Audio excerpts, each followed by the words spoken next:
will pop in if he gets here. So we will hit the road going. All right, here we go. I'll count it down, do the normal thing, and it begins in 3, 2, 1. The question is, what are we doing here?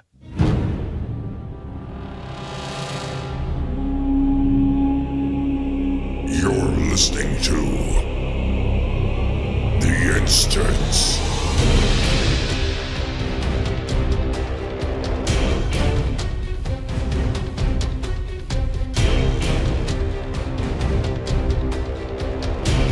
Hello, everybody, and welcome back to The Instance. This is The Instance, episode 392, and we are the World of Warcraft podcast, so you don't have to. It rhymed. Woohoo! You don't have to do it. Weird, right? Joining me today, I'm Scott Johnson. Joining me today, Terpster. Hello. Hello. Aren't you supposed to be doing charity or something? What's going on over there? I was going to do a charity thing, but I managed to get out of it. Woo! Oh, thank goodness. Screw charity, there's dude. nothing I hate more than giving my time away for a good cause. All right. So yeah, if you want to go and support the charity drive, you can do. It's humblebundle.com/yogscast. $25 or more gets you some amazing games and goes towards some great causes. Past that, stay watching this show. Yeah, I suspect you guys will break all your records again this year, and that'll be great. Fingers crossed. Yeah. Also, Patrick. Hello, Patrick. Hey, I am here because I have the good taste and sense of not committing to a charity to begin with. So, yeah, see, that's a smart man's choice. Wow, that's when I spend my time on something, it's to get money for myself. That's how I roll. You selfish French bastard. My gosh. No, you know what I know? I'll bet you Patrick's got 3 or 4 charities he's interested in. He's just making this up. Yeah, I seen there's the I usually Foundation, give, the Patrick for Better Patricks, and I think there's just one he calls Rent. Yeah, but you can donate to any of those. Sure, it's good. Sure. I usually give a little bit of money every year to Wikipedia and internet consumer advocacy groups. I see. Like stuff like that. I see highfalutin, freaking white collar, white guy stuff. I got it. It's good. He's keeping the net free for the rest of us. Okay. Okay. He's doing the good well, stuff. I believe that the internet is a treasure that we have to treasure. Yeah. Including for those less fortunate. Hold it tight and never let it go. So there you go. I like it. All right. Well, screw world hunger and children without homes. We're going to save the internet. No, it's good to be back. We don't know where Dills is. Probably up late playing with his arena preview. Yeah, I assume he's alive. He should be fine. But we'll hopefully he'll pop in. But if not, we will carry on with what we have to do. It's been a kind of we didn't have a show last week because of the American holiday, the Thanksgiving weekend, and that all got bumped. So a lot's been going on, and I feel like most of it has been happening, in my case, in my game. Garrison. No? Well, that's kind of my point. This is I guess I want to approach at least some conversation on today's episode about the perspective that I feel like I now have for WoW is so much seen through the glasses or the lenses of the Garrison, and I didn't really expect that. They warned us all along, Scott. They said if we put player housing in, the world will become a ghost town. Everyone just stays in their house, and we were like, "Shut up, Blizzard! What do you know about making games? Yeah. Do what I tell you, okay?" And sadly, not a huge amount is. I don't really go out much anymore. I mean, I've been raiding or not raiding. I've been doing so heroics and stuff. You've gone from staying home in real life to play WoW to staying home in real life to play WoW in your home in WoW, not going out to do your wizard chores. Yeah. So I have 2 characters. I've got one at 100, but my other 2 characters I've literally just taken them through the starting experience and got them to the garrisons. One of them sat at 92 and is on a level 2 garrison, but the other one's just in a level 1 garrison.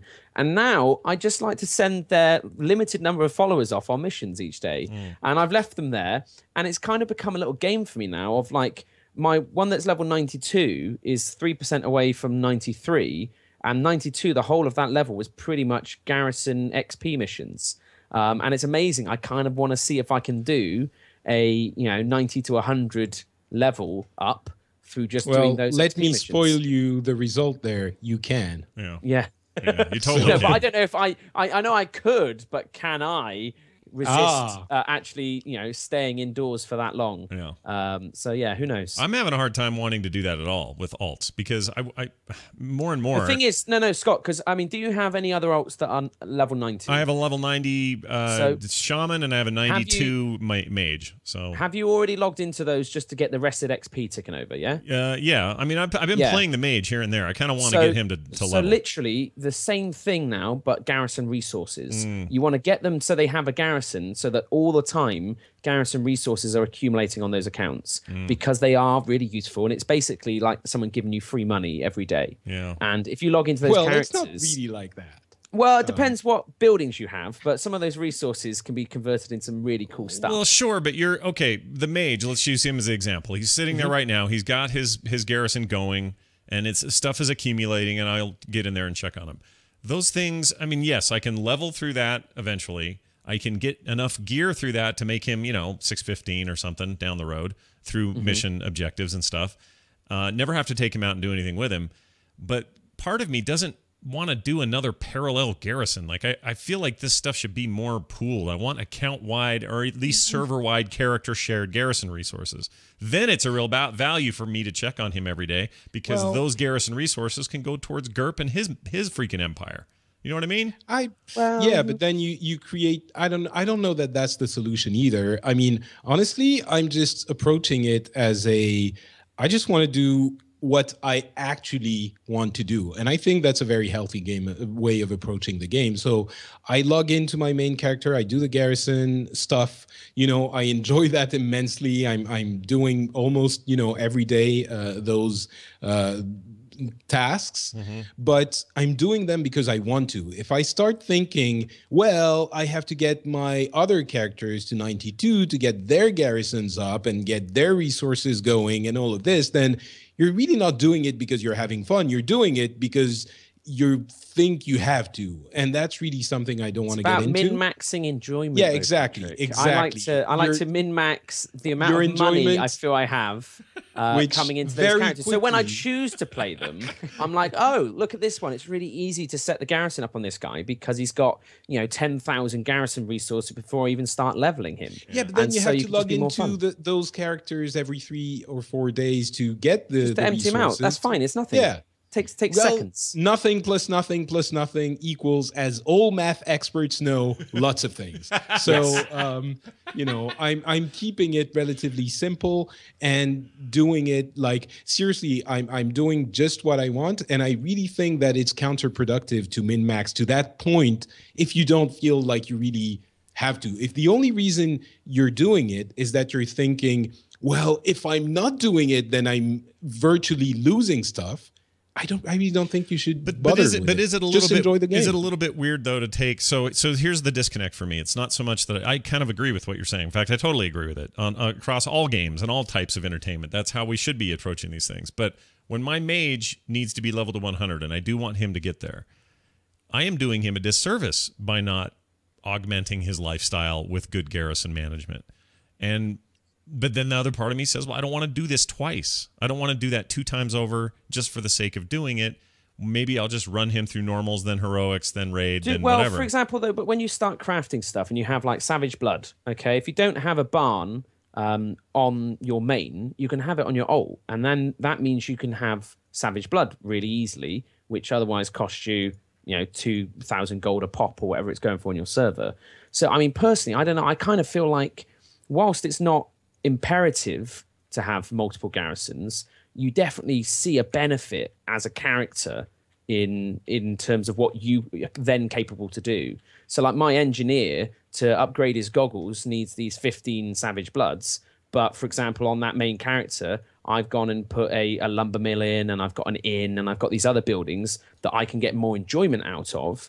But in terms of just that kind of farming something quite boring, I can offload that to an alt, and I quite like that. Yeah, and you're doing that boring thing. I mean, maybe for you it's not boring, and then do it. But if it's offloading the thing you think is boring by doing something else that you also think is a chore, it doesn't really make sense, does it? I just see like I'm going to level those characters anyway, so I might as well, in the process of leveling those, get stuff that is still relevant and useful to my main character, rather than it just being some form of I don't know what, just Sure. Yeah, just but you nothing. know that, when patch 6.1 comes out, you're going to have better gear anyway, or, 6.2 or Hopefully, anyway. hopefully. I like to if think that's, of that if that's better what you want to tomorrow, do, definitely. just, Yeah, I think you do should it. go ahead and do it. The idea that Nike put it well. Just do it. there is some, yeah, they were prescient and forward thinking with that slogan. But I think that there is some value in experiencing the other parts of the Garrison that you're not experiencing with your main,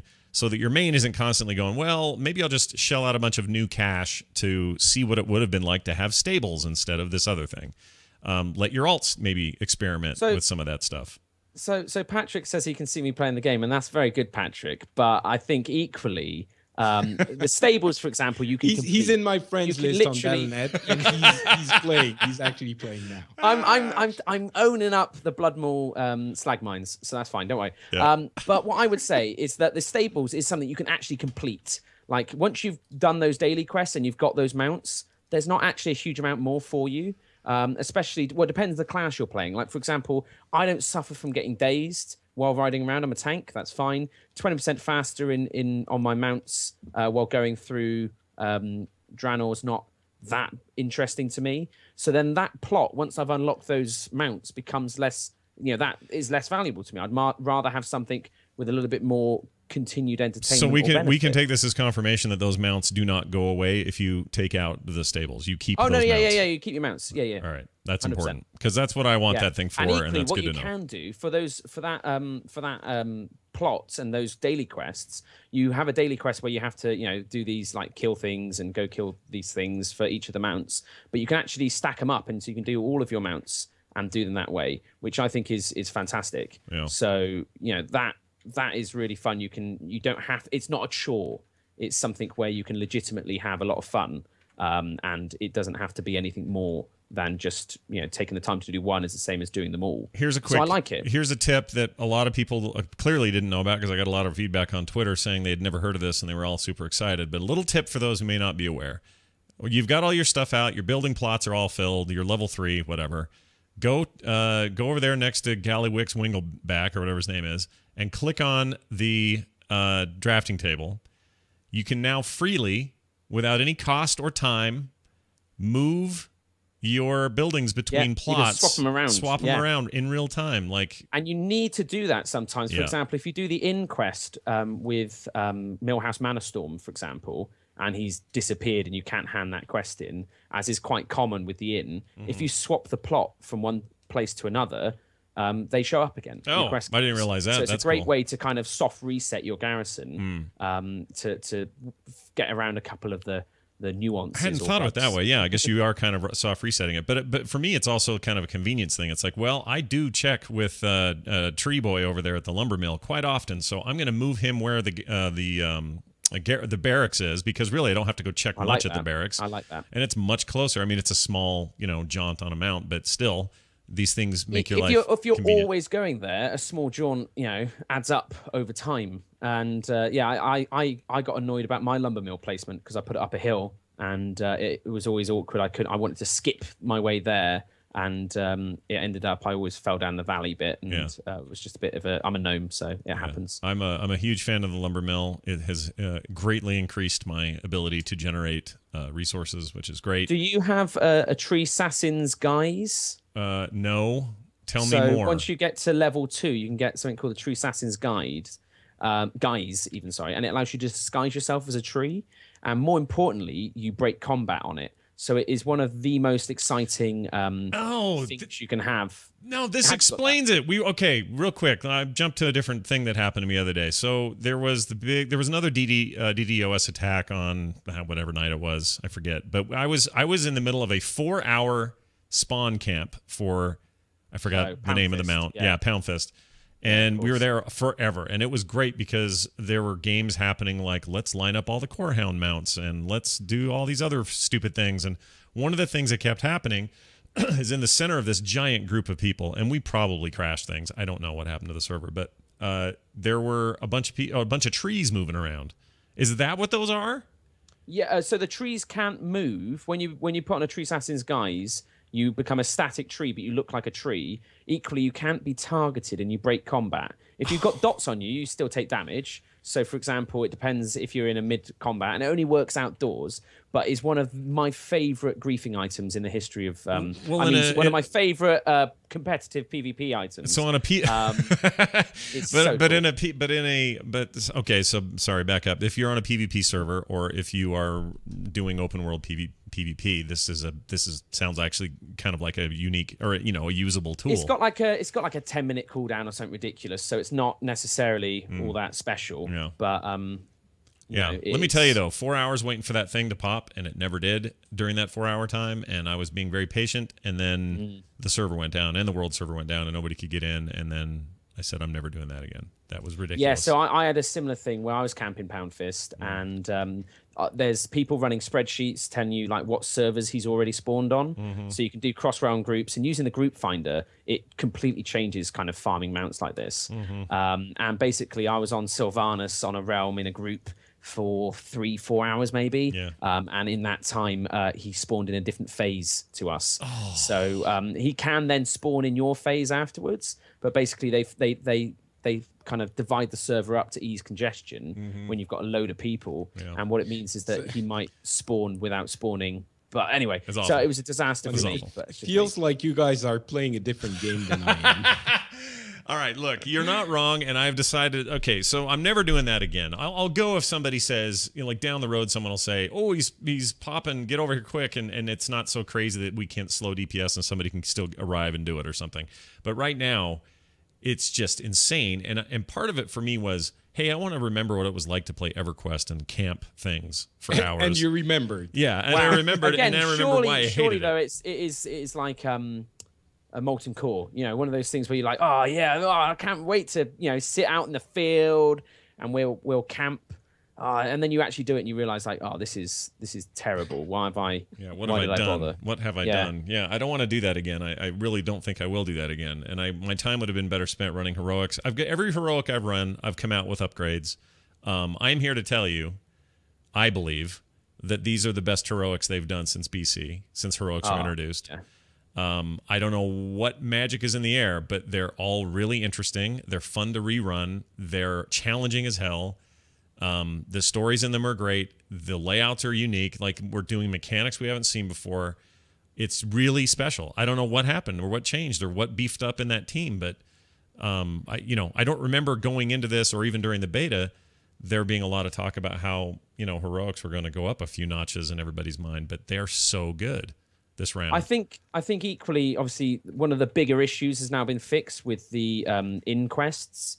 I keep saying inquest like it's an inquest. I know, right? But the quests from the inn in your garrison that had, people go in and like you kill the first pack and then you've got the item you need, resulting in a lot of tanks, especially because they get quick queue times, dropping groups straight after they got their item, and was really kind of messing up people's fun. Thankfully, Blizzard's worked in some hotfix love, which has resulted in people now not jumping straight out of the group all the time. Sure. You have to complete the instance to keep the item and things like that.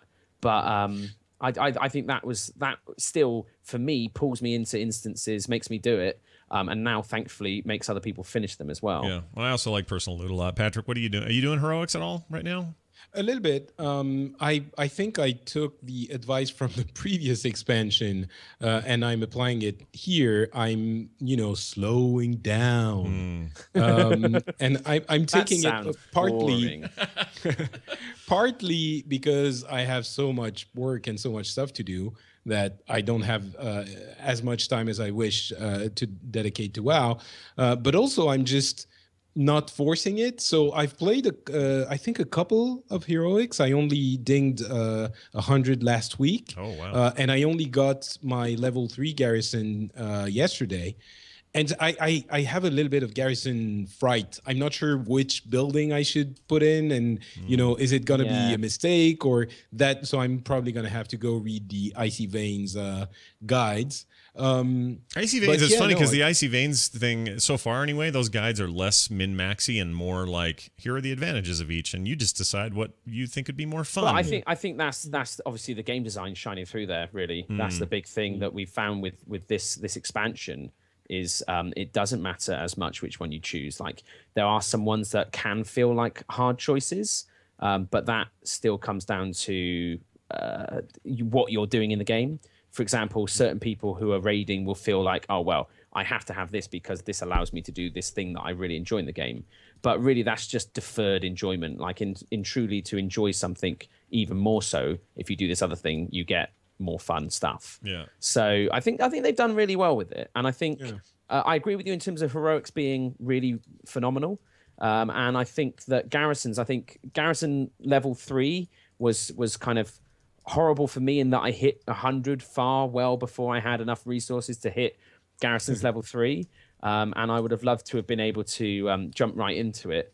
Little things I didn't think I would care as much about, like I've got a level 3 barracks now, and that's allowed me to have racial guards. Yeah. So now my garrison is patrolled by gnomes, and that for me is just so cool. Yeah. And it's one of those things that you say like, oh, that doesn't really matter, though. That's not going to change your enjoyment of the game, and it actually does. It's something that I've really kind of found to be. Like I get in there and I really like seeing all these little dudes wandering around.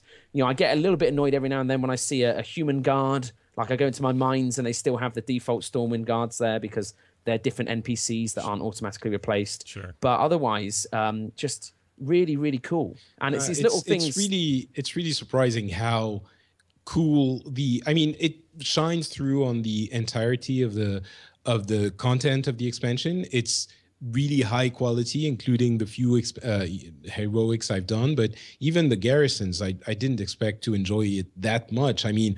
I could just spend all my gaming time in my garrison. I would be fine. But also, another thing that I didn't really realize is wait, I think there's someone at the door. I have to go open it. I didn't realize that either. I'll come back and cut you off. Okay. That's amazing. That's amazing. I love how at a drop of the hat, he can have one sentence literally turn into another. So I said I would cut you off. Yeah. Okay. Yeah. Go for it. Bye. Good luck at the door. Oh, you're back.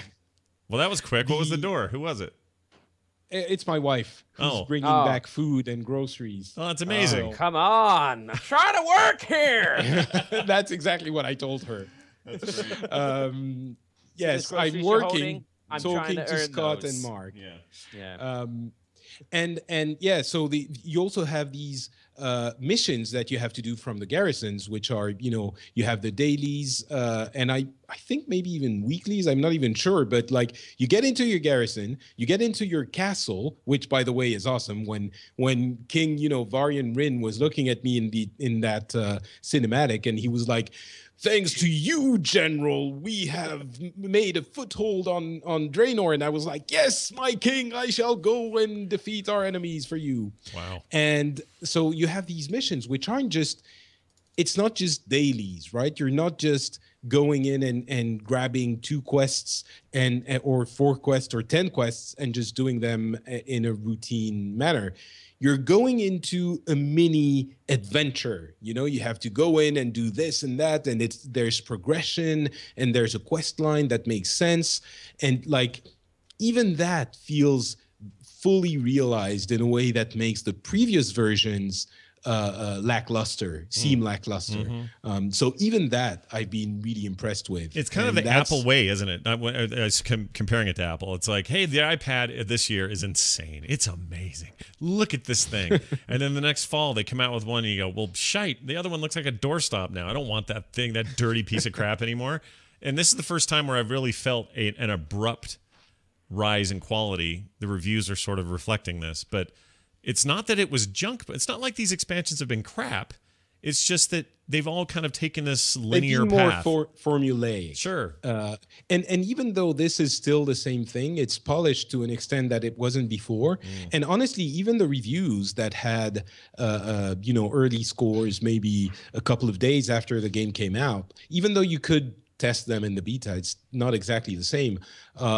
I think most people hadn't realized how deep-seated the improvements were, and at all the different levels of improvement there was in the game. As I was saying, even those what is essentially daily quest hubs reformatted and repurposed are super compelling as well. Yeah, it's just an interesting remix. But also, I remember this and kind of now regret this sentiment. But I remember sitting at BlizzCon 2013. It was me, my wife, and Jeff Kanata in the row. And Jeff leans over to me after they showed the in-game kind of teaser for Warlords. It was the first we'd heard that this was the expansion. There were rumors about the name, but we didn't know anything else about it. And he leans over and he goes, "What do you think?" And I said, "I don't know. It seems like that's kind of phoned in, and I don't. This seems weak to me, unless it epic." Gets like 3 Scots out of 5. Yeah, I was being real saying? snarky about it. Like, I really didn't have any kind of great expectation. Now, as the event went along, we learned more and it was more compelling. But at first, I was just kind of, all right. I guess we're not going to do something as big and sweeping as, say, Pandaria was. And I couldn't have been more wrong. And I'm not sure that wasn't by design for them to...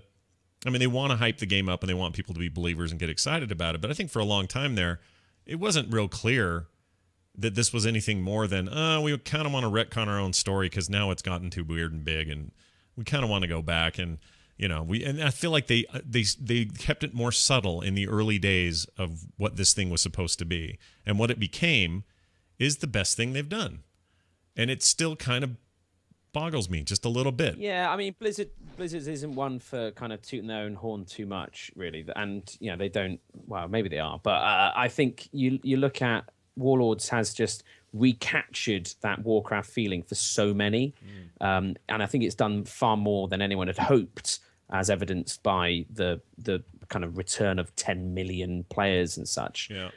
It is just something special that no one really understands, or maybe they do understand. But I think the fact that we're here with Grom, we're back with the Orcs. This is all about getting back to where it started. 10 years in, 20 years of Warcraft, and here we are now. Kind of back where it all began with the Orcs, right before the Horde kind of drank the blood and came through the portal. But hang on, let's reimagine that today. What is Warcraft, and what is that today in today's world? But while I agree that there are story and lore elements to the enjoyment we're getting out of the game, I would argue that most of the improvements in quality comes from the gameplay design and the gameplay elements. So that could have happened in pretty much any setting. So of course it's enhanced by all of those familiar characters and the return to Warcraft's origins. But what's really core to the experience is gameplay that is not linked to it. And I don't know that they knew they were going to be able to be that successful, ahead of time. You were talking about BlizzCon last year, Scott. It's not like they were saying, all right, this time we're going to make a good expansion, unlike those other times, right? Right. So there wasn't anything to discover and to, to find out that, they mean they're going to do a good one. So they always try to do the best thing they can. Maybe there were, different directions they were exploring this time, but I think they hit a home run on this one. Maybe some of it's Americans will understand, and some of it may be luck, like a confluence of things just came together. There's more luck in this one than we think. Maybe the RNG is on their side. But I think it's a confluence of everything going well. Yeah. The nostalgia, the setting, the gameplay, which is outstanding. Everything is working out for this expansion. Yeah. And I guess my point is, I think they might have been getting the right settings on the way they want to change the game and improve the game and make things different and keep things familiar at the same time. And I'm wondering if they haven't found the right formula, and that they won't be able to continue this in the next expansion and the one after that by changing just enough and making things just different enough that they feel fresh while keeping the familiar setting. Yeah. I mean, one thing alone that got me to actually do PvP in the first time in forever was to make it so that gear is the good gear no matter where you go. Like just that one little change makes me realize I don't have to double gear a character or double. Yeah. Exactly. I mean, I know I can min-max in ways and things like that, but still, it's like I can just go play. I think related to the Garrison talk we were having earlier, there's a little bit of that as well. They've improved the quality of life so much by not doing any of that, by not having all of those multiple gears and stuff like that. So why, and we're so happy about it. So I wouldn't want to dip back into it, by min-maxing all my alts with garrisons and resources. And I think you're capturing the reasoning, Scott, a little bit better than I did. Well, it's okay, because I heard a servant robot beep in your house. What was that? Was that a phone? You guys have funny phones over there. It's a doorbell. Yeah, it is. And I ordered something from Amazon with a same-day delivery. Oh, wow. Look at that. Just as a tech review. And that's not it. That's the groceries again. Of course it's not here. You guys just food coming in left and right. All right. Well, they did do an AMA yesterday. Let's talk about some of the key points that came out of this Reddit AMA. That does. I want to say there was like 6 or 7 devs there. Corey and Halinka and freaking Isakostas. Everybody. The whole world was there, it seemed like. And let's see, key points. Oh, yeah, here's a couple of the questions that came out, some of the answers, and we can discuss these as needed. One of the questions was, when do we get new heirloom systems? And they say they have these all ready to go for 6.1.0. At least that's the plan. So that's the cross-character heirloom. Like the toy box, but for heirlooms, correct, as far as I'm aware. Yeah. So that's coming. Did not get shelved. It's just going to come in that patch. Next question Along with a dance studio and flying mounts in Winter's Grasp. Yeah. That's what they're doing. Yeah. Oh, yeah, that's true. They were going to... That never did happen, did it? No, but it doesn't really matter. No, we don't care now, do we? Do you tend to concern yourself with economics other than gold sinks, or simply let the market do as it thinks best? I think that's a really great philosophical question. The answer came back, definitely agree we need to do more things players can use core gathering materials for. In retrospect, we would have liked... for there to have been more crafted items that use those materials without requiring the time-gated resources. So this problem is something we're hoping to address going forward. I would like to extend that discussion and just say, if there is a problem, and we got a call about this later, so we can address it even more there. But the garrisons kind of have they or have they not, in your estimations? Killed gathering materials. It kind of has killed it. Yeah, it destroyed it. Mining's ridiculous. I am a miner. A little bit. Well, a little bit. You can't, Patrick. You can't go to an auction house and sell your hooch anymore. It's just flat. So in my opinion, my humble opinion, the problem is the one there.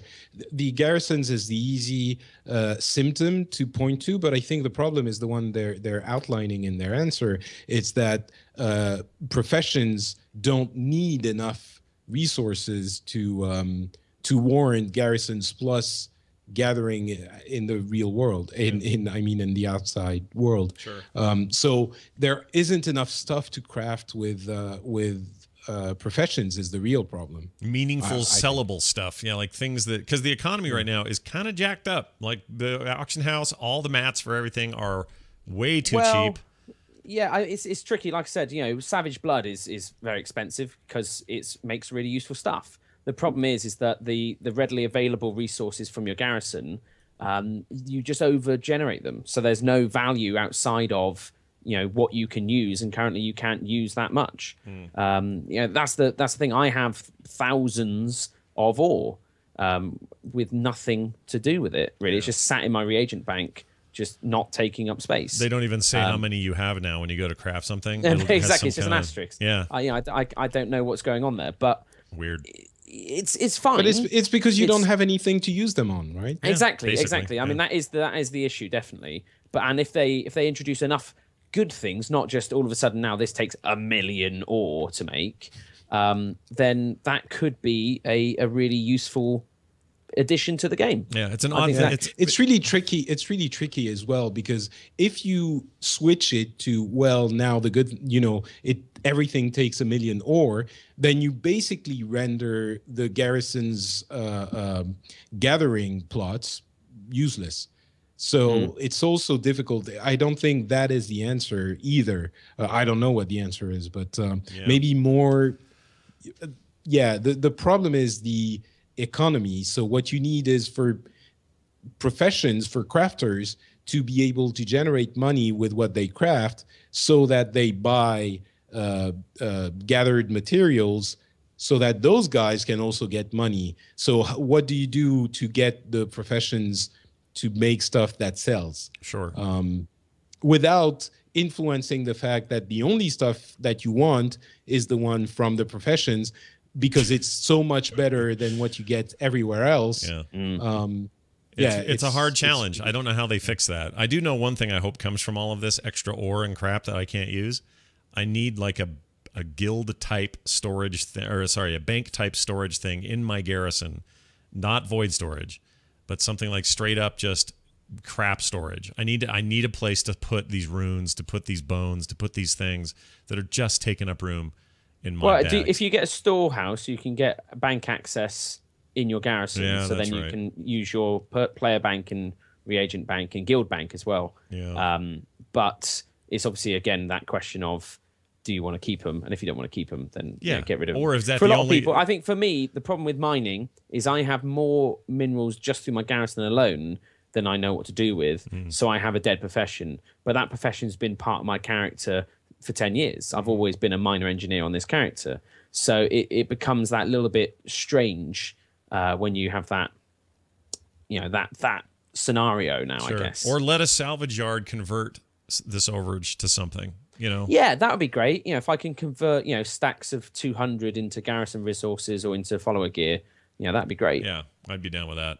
Let's see, another question here. What is the deal currently, excuse me, with your stance to flying? Any new developments or insights? It says we have more to announce about our 6.1 patch plans in the very near future, but as the focus of our in-game outdoor content remains in the main Draenor zones, our reasoning for disallowing flight in 6.0 continue to apply in 6.1.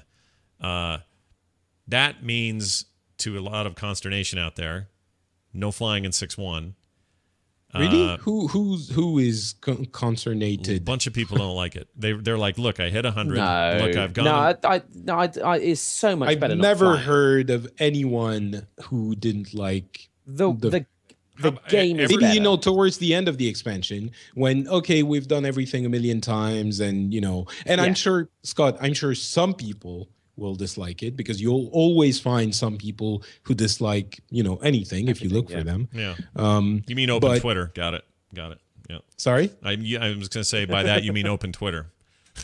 Yeah, well, obviously anyone has a voice. So what I'm saying here is, you'll always find someone who doesn't like something, who doesn't like the thing you're talking about, no matter what that thing is. In this case, I haven't, maybe I'm not listening to the right people, but I haven't heard a lot of people. Most of the voices I've heard have been saying, it's actually better. It's more enjoyable. So. I am in that camp. I'm of that belief. But here's the problem. I think this is the problem. I could be wrong. But in the past, there was always a plan. There was always cold weather flying when you hit 80. There was or whatever it was then. Yeah, 80. There was always, in BC, it was when you got to the end of thing and had a bunch of money, then you could afford it. In Pandaria, it was when you capped at the level and could get the new flying ability. There was always an end game to when you could fly. They've just been mysterious since day one, since BlizzCon 2013's episode of The Instance, and Greg announced it. They've said that flying was probably the one. I think it was Pardo who was saying this. It was probably the one game design decision that he regretted, or that they regretted as a team, because it changes gameplay so fundamentally, meaning that you can just jump in, jump out into any quest. So there's no. Well, we all know the disadvantages of flying. Yeah. So I wouldn't be surprised if they were thinking, keeping their options open, and thinking, what, if it doesn't, if people aren't too pissed off about it, let's just keep, not flying as the standard. Yeah, exactly. Until we can't push it anymore. Maybe by the end of the expansion, we'll agree, we'll authorize it, and maybe not. Maybe going forward, we're not going to have flying except in specific places and zones, and maybe. I just wish they'd come out and say, It's just something, because I know so much of the world is so timeless, isled out, right? Like it's got these weird type ropes you got to get up on. Tight ropes is what I meant to say, not type ropes twice. But get up on and get to a piece of treasure. I'm using Handy Notes now, which is amazing, and it tells you where everything is. And I've spent hours just hunting down stuff, and it's great. I really like the exploration of it. We've talked about this on the show before. I'm fine with all of that. It just seems like at some point there should be some threshold where you're like, all right, I've done all of it. Now it's just inconvenient for me to be able to jump to one place to another to get to Nagrand and hurry up and get down to that world boss so I can. So I think there's ways they can create shortcuts to zones, but I don't feel like the answer to is flying. I think flying, like I said, changes questing, and questing has been so much better in this expansion because they can control that experience. It's like me making if I make a shop, for example, and I can dictate the route you take through that shop. I can make sure that you always see these fantastic offers and bargains, and you come out going like, that shop was fantastic. Whereas if you can jump up and go in places that you're probably not meant to be in at that moment, or if you bypass all the explanation area, I don't know, my analogy falls short, but it started well. It was good in the beginning, then you sort of lost yourself. But you're not going to have the optimum experience. Right. Whereas the hope is that by Blizzard disabling flying, you are at their every whim when it comes to your direction in Draenor. And you have to navigate around. You have to go on foot. Everything feels vaster and more epic. It is honestly a better experience. Here's a question for you then. It is a little bit the two sides of the same coin, meaning you can't really praise the new questing and the experience of the game as a whole, saying, oh, it's so much better, and then say, but I really want to fly. Yeah. Because if you add one, you change the other. So here's the question for you. Here's one of the things that just hit me the other day while I was waiting for 4 hours with nothing to show for Pound Fist. Once you get Pound Fist or any of these epic mounts, which are amazing, they're cool. I love the concept, and I think it's great for those who want to camp that stuff out. I just don't think I will. But my point is, once you get Pound Fist, the most epic looking crazy thing rolling around town. It is really cool. You are now stuck on the ground forever with that mount. When flying does come, you're not going to use them very often, if indeed flying does come. Maybe this is an argument toward not ever having flying in Draenor. Well, equally, though, just mounts in general. Like, how cool in terms of kind of fantasy, fantasy genres and, everything, like Shadowflanks, for example, is a named horse that's really cool, got a load of mythos behind him. It's cool. None of my mounts have that because they're on a random rotation, or I might, I feel like at the moment I'm running around in my Sky Golem because it makes herbing easy. Yeah. But, I might, for example, really like my other horse that I never use. But that's the reality there is, mounts have become like different pairs of shoes. You've got several sets and several, pairs that you wear and enjoy. But that doesn't necessarily, they're not partners or companions. They're just special. Yeah. They're things. Yeah. And you collect, hundreds of them, and then you get more of them as a reward for getting so many. It doesn't have that same bond. And I think hunters specifically with their pets. Yeah. Hunters, if you have a million pets, you lose the bond between Gerp and Henry. Yeah. Can you imagine if you could just summon any pet, or you could temporarily tame almost like a warlock, kind of with a demon that they've got, and they've just managed to enslave it for a period of time. Sure. Yeah, I wouldn't be. I would hate that. I mean, here's the perfect solution for hunters. So Blizzard, if you're listening, here's what you need to do.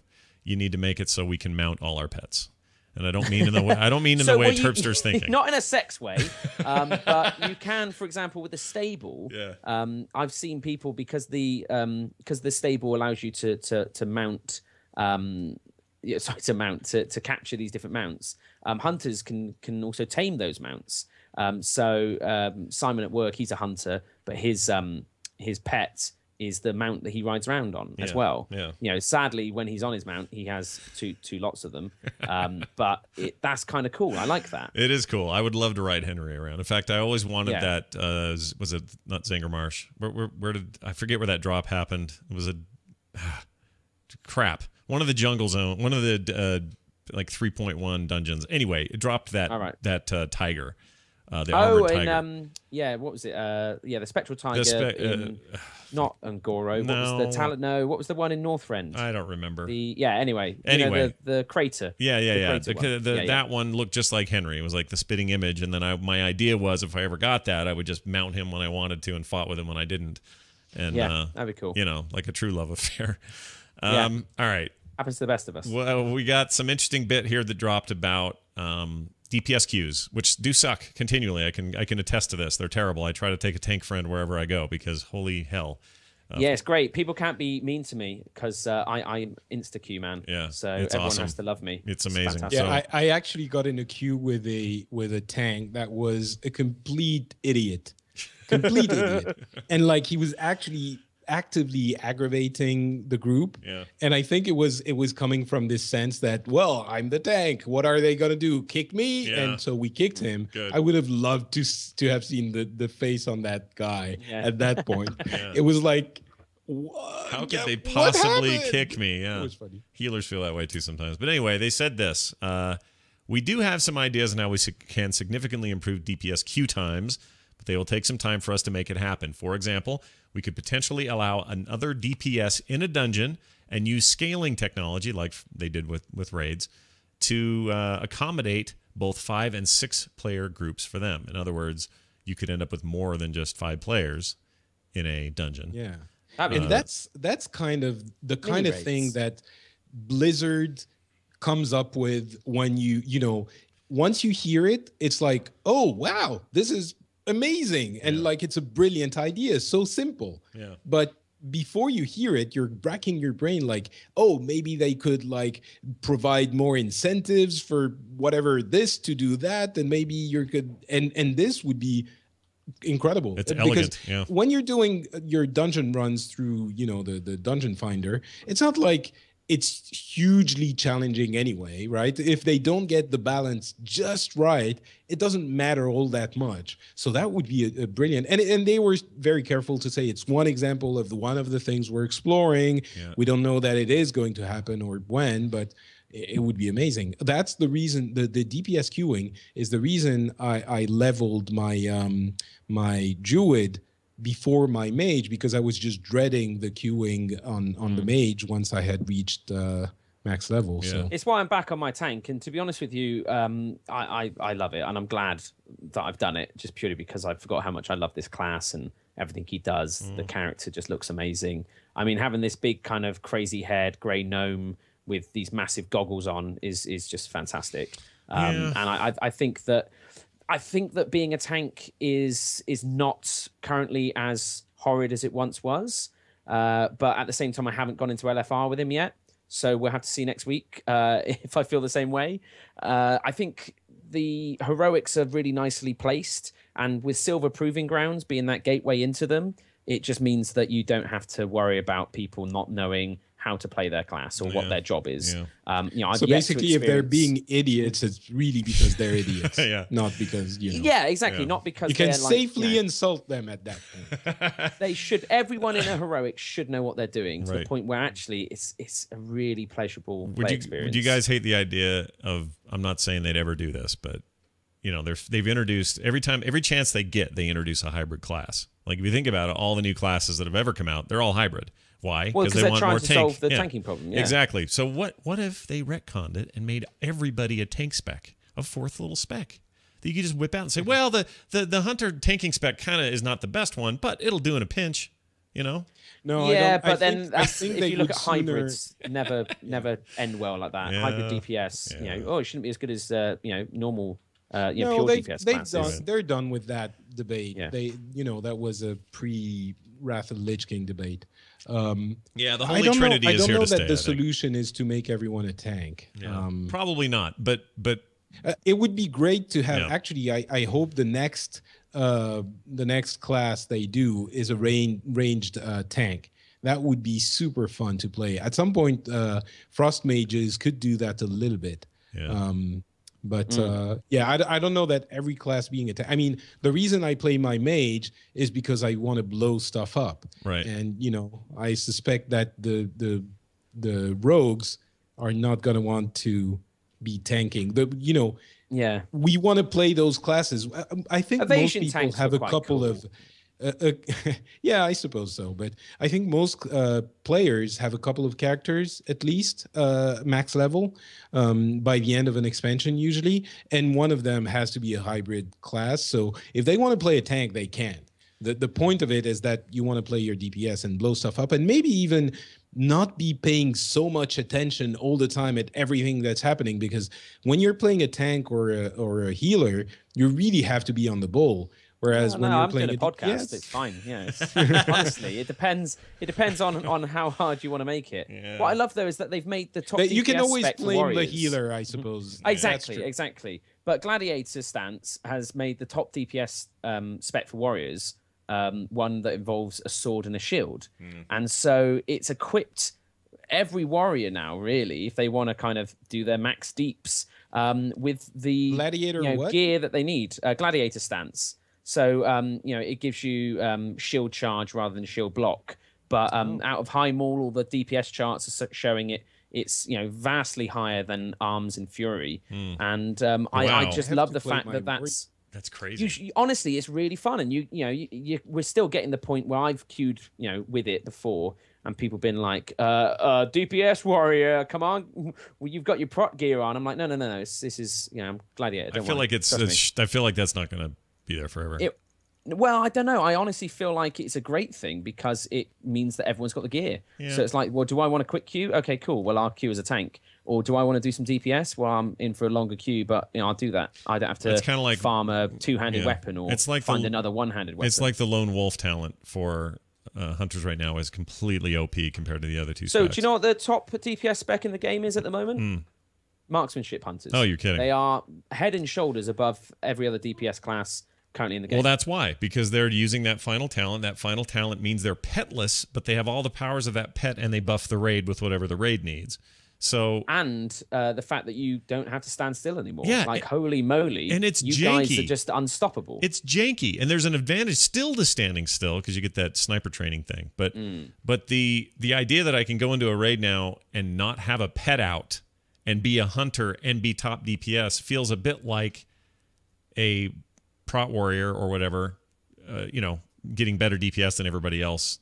Well, it's not exactly, but it's you can have DPS warriors that are using sword and board, which I think is cool. Some of the best. It's some of the best items in the game as a shield. It's just a hunter without a pet. It's just I'm still trying to get my head around it. That's fine. You're a marksmanship hunter. That's what it's about. You should have no pet all the time. Yeah, I guess. I think that it's really fun. And like I said, currently, smashing the DPS charts. Mages are across the board terrible. So it's really fun seeing the first weeks of new raids because you get they've got the sort of patchwork type DPS race fight, which is like a Ogron something, I forget, but it really has put classes in places that people weren't expecting them to be. Marksman feels like a mage or a caster. It's really weird right now. I am doing it because I want to. I want to at least contribute the best I can in a group, even though I think Beastmaster is the most fun as far as rotations go right now. But, it feels like a caster, and I'm not sure I'm down with that yet. But that's fine. Hey, whatever, man. A couple more quick things. They said something about integrating garrisons across player accounts. They said, we agree with you on this. We're trying to find ways to make garrisons easier on alts through the patch cycle. So that goes to what we were saying earlier. Perhaps that'll become easier. More shared resources, who knows? So, historically, the way they've helped you with ads and mounts and stuff like that is by giving you books. With flying and stuff like that, we used to be able to, buy stuff on our main and mail it account-wide across to other things like that. So I imagine to make garrisons easier on alts, it isn't about necessarily kind of sharing garrisons, but just being able to, once you've bought one pattern, it's unlocked on all of your accounts rather than having to still spend 1,000 gold every time. Yeah, and so that's good. My favorite question and answer of the day, though, was this. Hey, love the expansion. How much attention do you pay to the outside community? The Instance, WoW Insider, and MMO Champion in particular. The answer came back, I have a long commute. I don't know which dev this was, but he says, I have a long commute. Linker. Was it? And I listen to a lot of community podcasts, specifically The Instance and Convert to Raid. Woo! Take one for the team. CTR and The Instance. Good job, guys. But that's the problem. That's the thing. Is that you're always so proud and quick to point out these things. It's really, fun. It's cute. fun. Hey, it's cute, guess Scott. what? It's a little one-upmanship here. It's fun. I imagine it's like the equivalent of an adult listening to a child explain things and then just laughing to themselves, being like, they really think it happens like that. I know, it's crazy. Did you hear that stupid idea they had? Oh, that's a hell of a thing. Oh, my Lord, yeah. Let's do a call right now about capital cities. Hello, Scott, Dills, Terpster, Patrick, and whoever else might be on The Instance this week. This is Nagozic, Earthen Ring, U.S., AIE. Just wanted to ask you a little question about capital cities. Whenever I go to Storm Shield or War Spear, I pretty much see NPCs, tumbleweeds, and not much else. Which may have to do with garrisons, may have to do with moving into Ashran, probably more so garrisons. I just wanted to see, A, is this the experience you're seeing on your server as well? B, if so, do you expect this will continue throughout the expansion? And sort of the main question I'm getting to here, if it does continue, how do you feel this will affect the way future expansions deal with capital cities in general? Thanks. Love the show. Enjoy. I think we've kind of discussed what it means to have a garrison and how that maybe affects populations in the bigger cities. But I can tell you that my experience so far is that Orgrimmar's a ghost town, Stormwind's a ghost town. Warspear's got decent activity. Wait, you play Alliance? No, I've been through there and seen it. I've seen it with my own eyes. When you're raiding it. Yeah. No, it's because there's no reason to go to the auction house. Yeah, exactly. That's basically the only reason. But Warspear and what's the other one? The Alliance one over there in Ashran? What's it called? Storm Shield. Storm Shield. They seem to be just fine. There's enough people running around. They do okay. Yeah, I think when it comes to reasons to get out there, I just think currently there aren't any. Ashran, I swing by on my way to get owned by the Horde. But past that, it's my garrison provides all that I need, and that's why I've tailored my garrison to be like that. Yeah. I want to have bank access there. I want to be able to transmog there. I don't want to have to go to Ashran all the time. No. But even then, at level 3, you get the portals for Ashran, so all of a sudden it doesn't become that big of a deal. Oh yeah, and some people aren't aware that's up there. By the way, it's up on that tower. It's right at the back in Alliance, next to the mine, up the War Tower or whatever it's called. Yeah, same for Horde. It's training dummies outside, which is always fun. Yeah, go do that.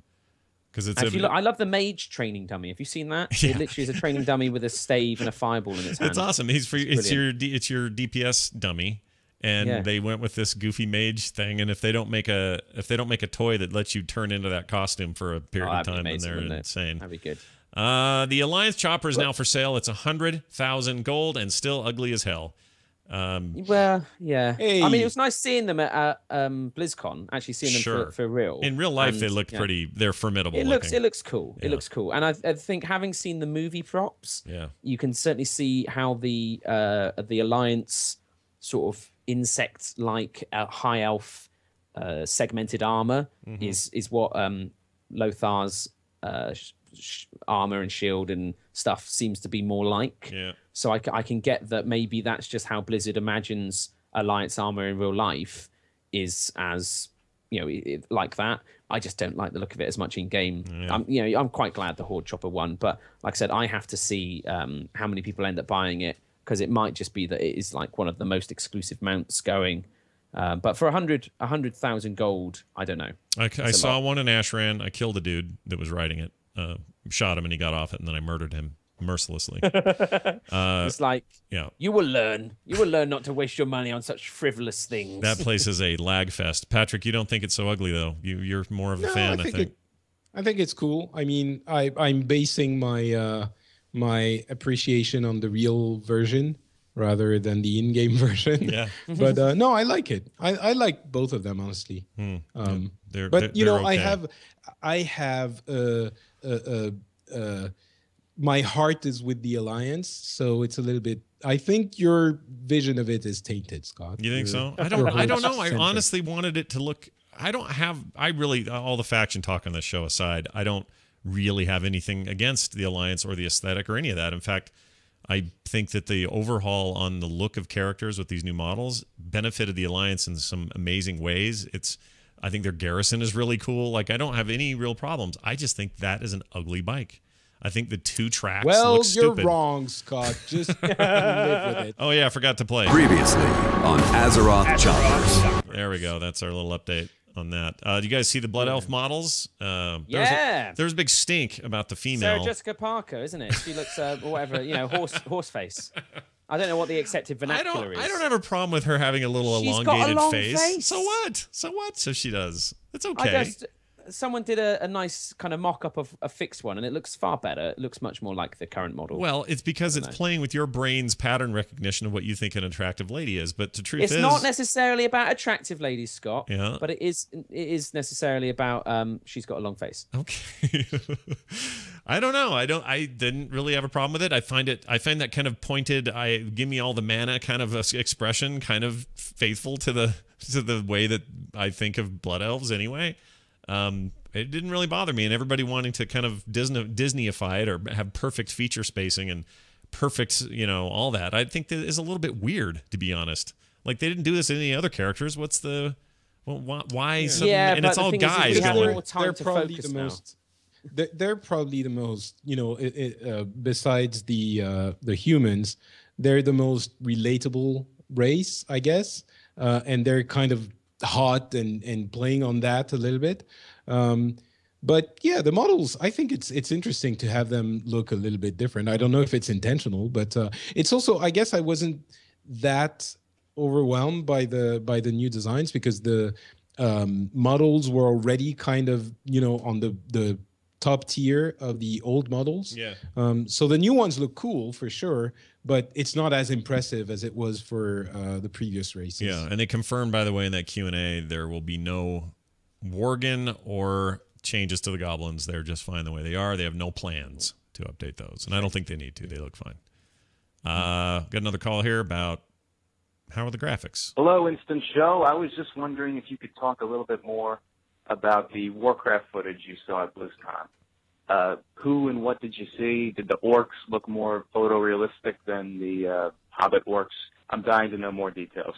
Thanks. All right, so we haven't really talked too much about that ending scene or that final scene that Zoe Bowie put there at the end of that trailer. But I guess it's fair to say that was really impressive. Now, how that works over a 2-hour thing or whether that was so cultivated and perfected for this one shot and doesn't represent the rest of the movie, I don't know. They claim it does. If it does, we're in for something pretty special with the orcs and with things that aren't human in that game, or elves, I guess.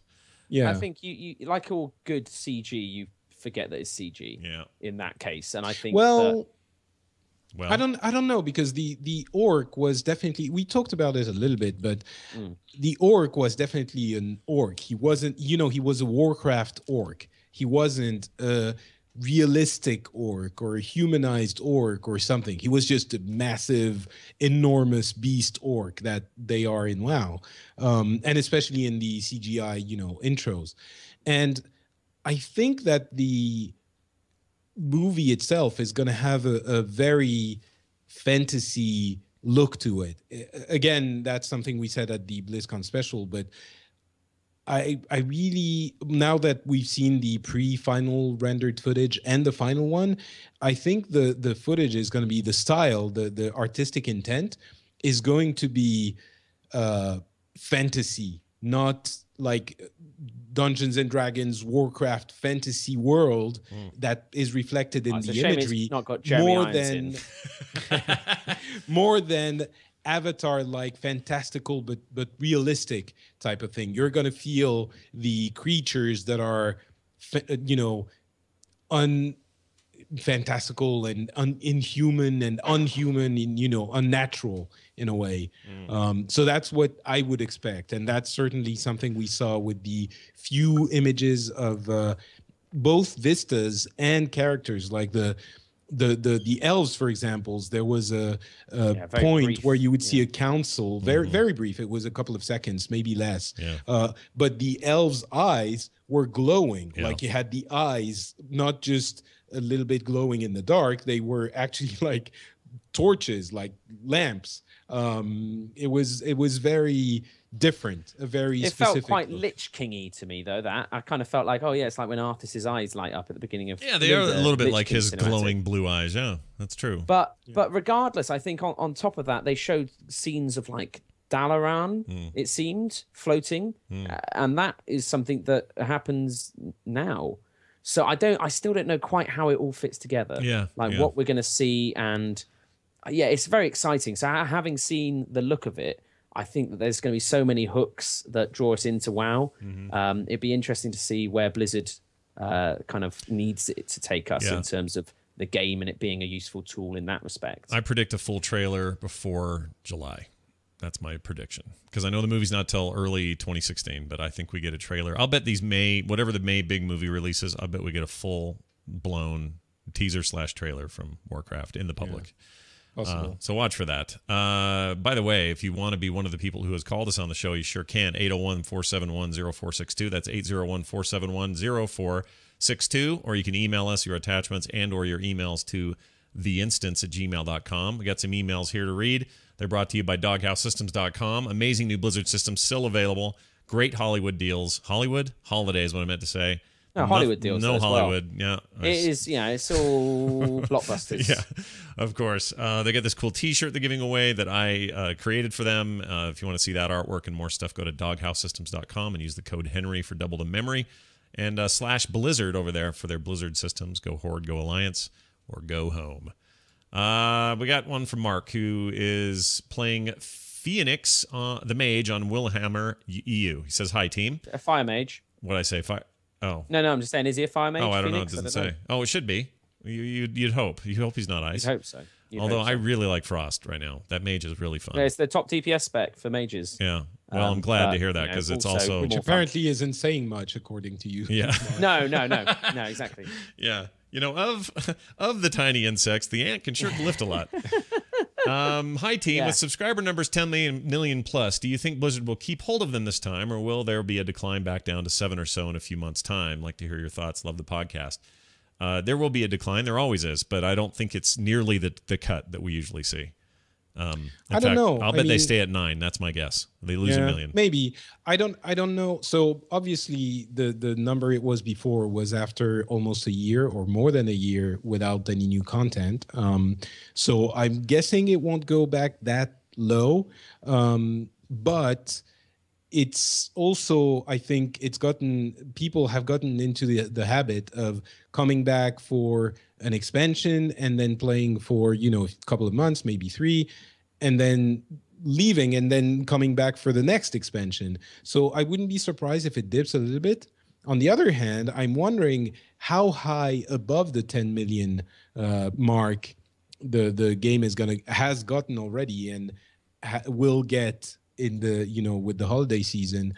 I'm wondering if they're not keeping that number. Maybe it's at 10.5 or something like that, and keeping that number so that the dip that inevitably comes afterwards seems less big. Massive. Yeah, I can see that actually being a good tactic. Yeah, I think it would be a pretty clever trick on their part. I agree.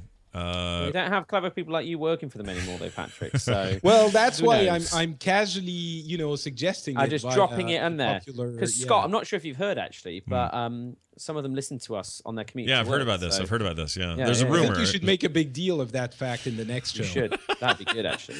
I just like that they listen. They're super cool guys, and it's an honor that they listen. I like it too. Honestly, I'm very happy that they're. Yeah, but it's not cool to like it. So whatever, Scott. We've been at this for a while, and it's just it's nice. It's nice to know that there's something there. Greetings, says final email from Beta Taste Hunt, whatever, Dwarven Hunter and the Guild Scourge of the Earth. Yeah, say that one 5 times fast. On the realm Azrul Nurub. I can never say that one. You got this. Greetings. Azrul Nurub. Thank you. Isn't it? That's fine. Yeah, that is correct. Sure, why not? Greetings.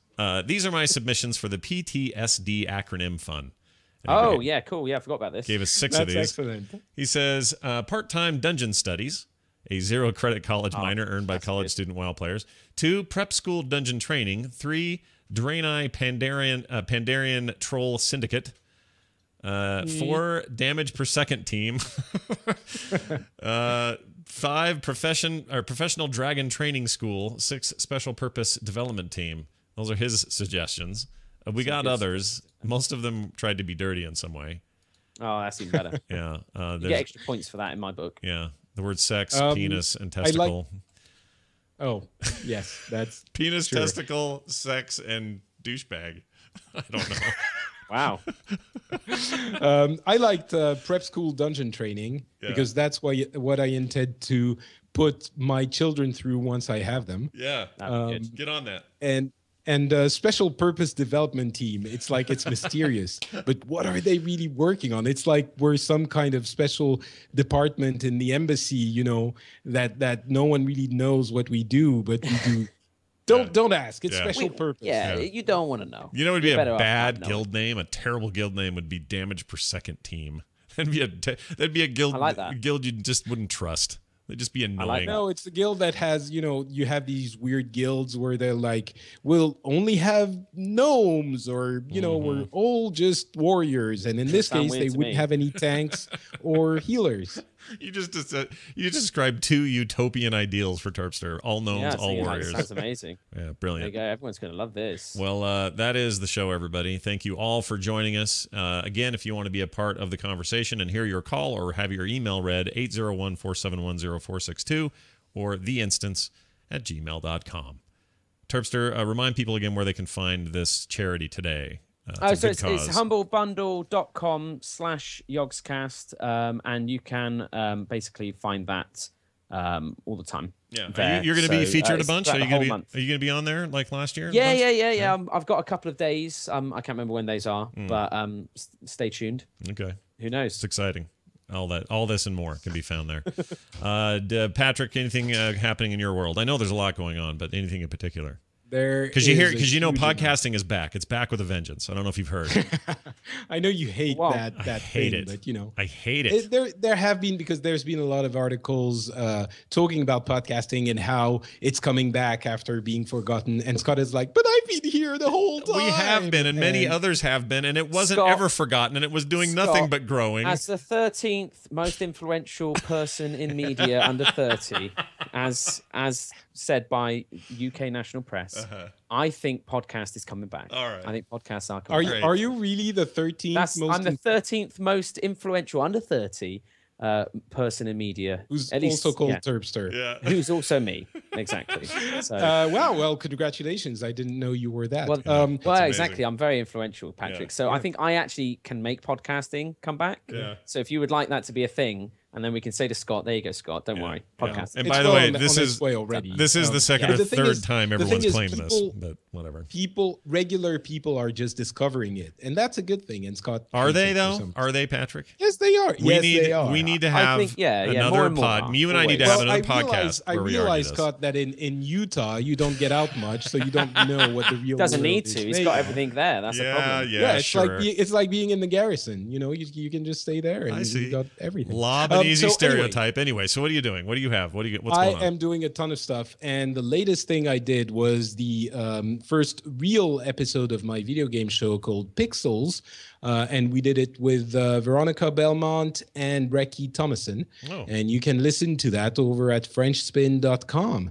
And it's a really fun and serious show about video gaming news. If you don't have time to, go through every single piece of news that comes out, you can listen to the Boop Show first, of course, and then you'll listen to the Pixels show, which will go into analysis and discussions on these topics. And rotating guests, I assume. I'm excited about that. Like regulars, but rotating kind of thing? Yes, exactly. They're all going to be on chairs and just turn around slightly all the time. That'd be good. I like it. And Scott, I'm sure I'll invite you to be on at some point. I was going to say I'm sure you'll be on, but maybe you'll say, well, since podcasting isn't back or something. Scott, how many people listen to the Instance today? 80 something. We're up more or less, probably close to 90,000. We're up about 10,000 over a year. Yeah. So then the year before that, probably has it gone up. Yeah, gone like 70 over that. So it's almost like it's increasing. Like more people are coming to that kind of medium and platform. And thinking like, oh wow, podcast. This sounds great. About interest that I have. Yeah. Brilliant. Yeah. Catered entertainment. Unbelievable. Sounds great to me. It's crazy. But some would just have you believe that it went away for a while. And now, because NPR people are into it, it's back. You know what you should all do? Just, to have... In many ways, podcast has never been gone. Yeah. So the conclusion of that entire discussion is that you should go to FrenchSpin.com to listen to Pixels. That's right. There you go. That's right. I didn't want to derail that. Good. As always, you can follow this show more. Find us on the web at theinstance.net. We are. And I'm not Patrick on Twitter. Oh yeah, do that. Yeah, you're not Patrick. Terpster's _T. I'm Scott Johnson. Willie Dills is at Willie Dills, and the show is at Instance Show. Our theme was created by Matthew Oxley. Big thanks to our intern Paul Swickard for keeping up the website. And you can find more great shows just like this at frogpants.com. There is so much more over there, so please go check it out. That's going to do it for us, for me, for Terpster, for Patrick, and for the likely sleeping Dills. We'll see you next time. Bye.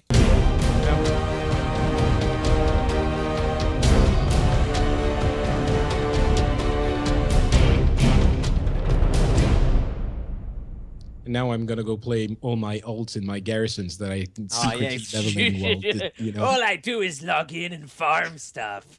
They call me Grinding Beja. Yeah. You need to have a pat. Do you have a character named Really? Do you have a character just named Really? I don't yet, but I think I will. That's good. You know, REELY. Yeah. I think that works. I love when you say that. So don't. This is not this isn't me complaining at all because I love it, and it should never. Well, change. I don't know that you really love it, Scott, because you haven't made a soundbite thing out of it. Yeah. Oh, exactly. I haven't. I need to do that. All right, Pat. Yeah. I have interns for this. Horde side. Really? Drop of the horde side. Or maybe we should have Terpster do an impression of me saying "really." Yeah, why not? Yeah. I like it. Really. All right, so two things bear mentioning real quick. One, that was a great show. Two, I hope that Liz is doing well, and you keep us in. Let us know what happens. Yeah, I will. I'll make sure I live Wasn't stream it January all. though? I'm not. It's New Year's Eve is when she's due, but they really from next week onwards, the doctor said like any time really it would be fine. That's don't worry about that. Getting all your WoW playing time now. Literally, I'm seeing it like a terminal disease.